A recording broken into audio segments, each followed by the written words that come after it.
அனைவருக்கும் வணக்கம். என் லைஃப்பில் இந்த மாதிரி ஒரு பெயின்ஃபுல்லான ஒரு சுச்சுவேஷனை நான் ஃபேஸ் பண்ணதே கிடையாது. மனசு முழுக்க வலி வலி மட்டும்தான். இந்த சுற்றுப்பயணத்தில் என்னென்ன மக்கள் பார்க்க வராங்க, அதுக்கு ஒரே ஒரு காரணம் தான், அவங்க என் மேலே வச்சிருக்கிற அன்பும் பாசமும். அந்த அன்புக்கும் பாசத்துக்கும் நான் எப்பவும் கடமைப்பட்டிருக்கிறேன். அதனால தான் இந்த சுற்றுப்பயணத்தில் மற்ற எல்லா விஷயங்களையும் தாண்டி மக்களுடைய சேஃப்டி, அதில் எந்த காம்ப்ரமைஸும் பண்ணிடக்கூடாதுன்றதுக்காக தான் அது என் மனசில் ரொம்ப ஆழமாக இருக்கும் அந்த எண்ணம். அதனால தான் இந்த அரசியல் காரணங்கள் எல்லாத்தையும் தவிர்த்துட்டு ஒதுக்கி வச்சுட்டு மக்களுடைய சேஃப்டி மட்டும் மைண்டில் வச்சுக்கிட்டு அதுக்கான இடங்களை சூஸ் பண்ணுறது, அதுக்கான இடங்களை பார்த்து பர்மிஷன் கேட்குறது, போலீஸ் டிபார்ட்மெண்ட்டில் அதை ரிக்வெஸ்ட் பண்ணி கேட்போம். ஆனால் நடக்கக்கூடாதது நடந்துருச்சு. ஆனால் மனுஷன் தானே, அந்த நேரத்தில் அத்தனை பேர் பாதிக்கப்பட்டு இருக்கும்போது எப்படி அந்த ஊரை விட்டுட்டு என்னால் கிளம்பி வர முடியும்? நான் திரும்ப அங்கே போகணும்னு இருந்துச்சுன்னா அதை ஒரு காரணம் காட்டி அங்கே வேறு சில பதட்டமான சுச்சுவேஷன்ஸ், வேறு சில அசம்பாவிதங்கள், அந்த மாதிரி எதுவும் நடந்துடக்கூடாதுன்றதுக்காக தான் நான் அவாய்ட் பண்ணேன். இந்த நேரத்தில் சொந்தங்களை இழந்து தவிக்கிற அத்தனை குடும்பங்களுக்கும் என்னுடைய ஆழ்ந்த இரங்கலை தெரிவிச்சுக்கிறேன். எனக்கு தெரியும், என்ன சொன்னாலும் இது ஈடேயாகாதுன்னு எனக்கு தெரியும். ஹாஸ்பிட்டலில் ட்ரீட் பண்ணிகிட்ருக்கிற எல்லாருமே சீக்கிரமாக க்யூர் ஆகி வரணுன்றதை இந்த நேரத்தில் நான் வேண்டிக்கிறேன். கூடிய சீக்கிரமே உங்கள் எல்லாரையும் நான் சந்திக்கிறேன். இந்த நேரத்தில் எங்களுடைய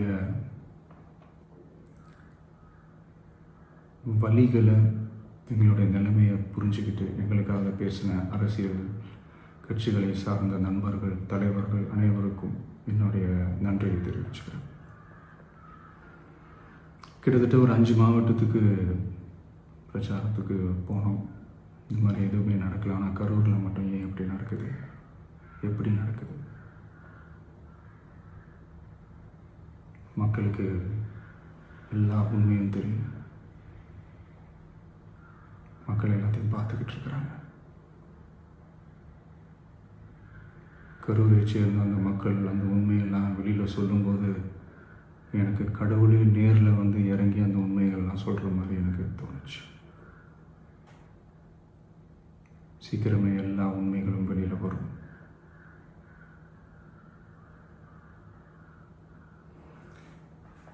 எங்களுக்கு தரப்பட்ட இடத்துல நாங்கள் போய் அந்த ஸ்பாட்டில் நின்று நாங்கள் பேசிட்டு வந்தோம். அதை தாண்டி எந்த தவறும் எங்கள் சைடில் நாங்கள் எதுவுமே செய்யலை. பட் இருந்தாலும் எங்கள் கட்சியை சேர்ந்த நிர்வாகிகள், தோழர்கள் மேலே எஃப்ஐஆர், அது மட்டும் இல்லை சோஷியல் மீடியாவை சேர்ந்த நண்பர்கள், தோழர்கள், அவங்க மேலே எஃப்ஐஆர்லாம் போட்டு இப்போ பிடிச்சிக்கிட்டு இருக்கிறாங்க.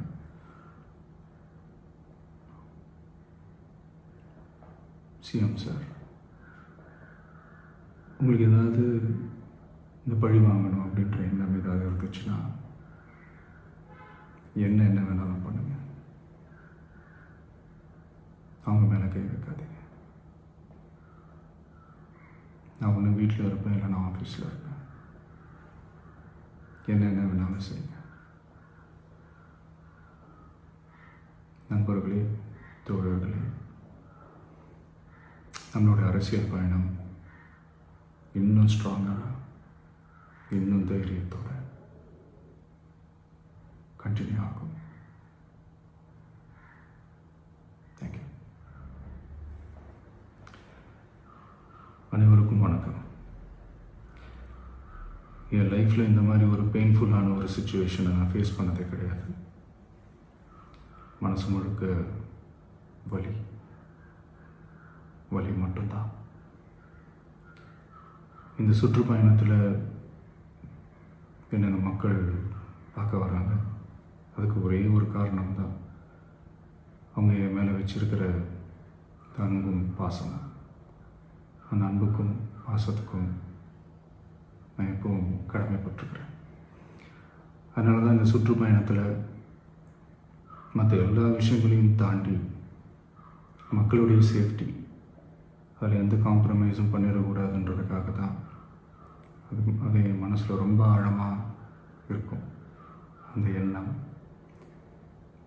அதனால தான் இந்த அரசியல் காரணங்கள் எல்லாத்தையும் தவிர்த்துட்டு ஒதுக்கி வச்சுட்டு மக்களுடைய சேஃப்டி மட்டும் மைண்டில் வச்சுக்கிட்டு அதுக்கான இடங்களை சூஸ் பண்ணுறது, அதுக்கான இடங்களை பார்த்து பர்மிஷன் கேட்குறது, போலீஸ் டிபார்ட்மெண்ட்டில் அதை ரிக்வெஸ்ட் பண்ணி கேட்போம்.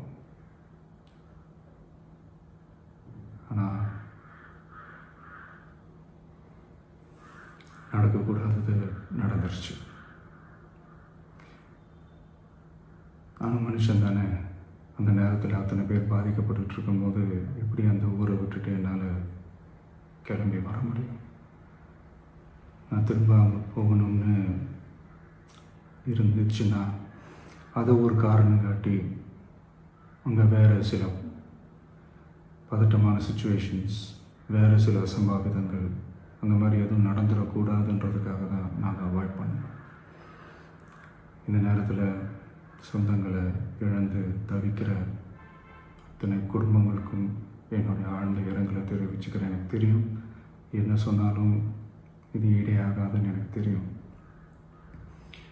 ஹாஸ்பிட்டலில் ட்ரீட் பண்ணிகிட்ருக்கிற எல்லாருமே சீக்கிரமாக க்யூர் ஆகி வரணுன்றதை இந்த நேரத்தில் நான் வேண்டிக்கிறேன். கூடிய சீக்கிரமே உங்கள் எல்லாரையும் நான் சந்திக்கிறேன். இந்த நேரத்தில் எங்களுடைய வலிகளை, எங்களுடைய நிலைமையை புரிஞ்சுக்கிட்டு எங்களுக்காக பேசின அரசியல் கட்சிகளை சார்ந்த நண்பர்கள், தலைவர்கள் அனைவருக்கும் என்னுடைய நன்றியை தெரிவிச்சுக்கிறேன். கிட்டத்தட்ட ஒரு 5 மாவட்டத்துக்கு பிரச்சாரத்துக்கு போனோம். இந்த மாதிரி எதுவுமே நடக்கல. ஆனால் கரூரில் மட்டும் ஏன் எப்படி நடக்குது, எப்படி நடக்குது?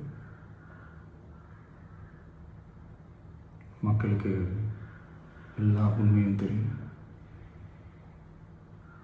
மக்கள் எல்லாத்தையும் பார்த்துக்கிட்டு இருக்கிறாங்க. கரூரை சேர்ந்த அந்த மக்கள் அந்த உண்மையெல்லாம் வெளியில் சொல்லும்போது எனக்கு கடவுளே நேரில் வந்து இறங்கி அந்த உண்மைகள்லாம் சொல்கிற மாதிரி எனக்கு தோணுச்சு. சீக்கிரமே எல்லா உண்மைகளும் வெளியில் வரும்.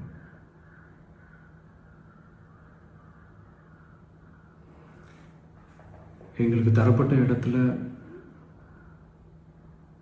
நாங்கள் போய் அந்த ஸ்பாட்டில் நின்று நாங்கள் பேசிட்டு வந்தோம். அதை தாண்டி எந்த தவறும் எங்கள் சைடில் நாங்கள் எதுவுமே செய்யலை. பட் இருந்தாலும் எங்கள் கட்சியை சேர்ந்த நிர்வாகிகள், தோழர்கள் மேலே எஃப்ஐஆர், அது மட்டும் இல்லை சோஷியல் மீடியாவை சேர்ந்த நண்பர்கள், தோழர்கள் அவங்க மேலே எஃப்ஐஆர்லாம் போட்டு இப்போ பிடிச்சிக்கிட்டு இருக்கிறாங்க.